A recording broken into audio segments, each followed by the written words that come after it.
Ever wonder how your home's power actually works? Welcome to this explainer on alternating current, or AC. Summary by lecturer Dr. Waqee Ur Rehman. Full explanatory video available on YouTube channel Physics World. So, if AC power constantly drops to zero, why don't your lights just flicker out? Let's decode the math. Unlike a battery's steady push, AC is totally restless. It's a wave that continuously reverses direction over time. It looks chaotic, swinging from positive to negative, but physicists track this perfectly using sine wave equations. The first crucial metric is the peak value. That's the absolute maximum voltage or current the wave reaches.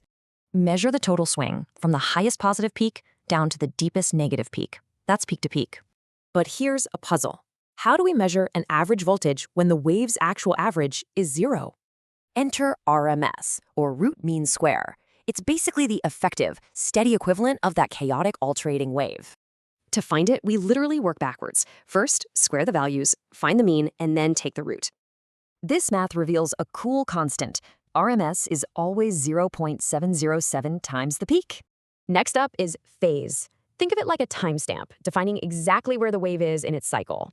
When two waves raise, they rarely tie. The one hitting its peak first is leading, and the other lags. For example, if wave A peaks right when wave B hits zero, wave A is leading by 90 degrees. But honestly, drawing overlapping sine waves gets messy fast. How do we visually track these moving waves simply?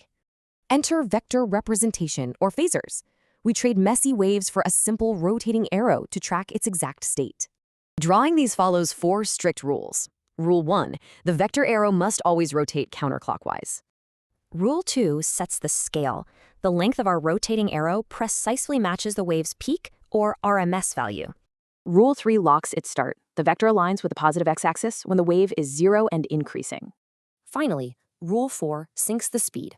The vector's angular frequency perfectly matches the alternating quantity's actual frequency.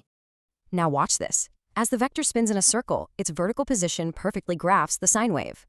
Even if current and voltage are out of phase, their vectors rotate together, locking in that constant phase difference. This transforms a complex, shifting wave into a simple, rotating arrow. It's the ultimate physics shortcut.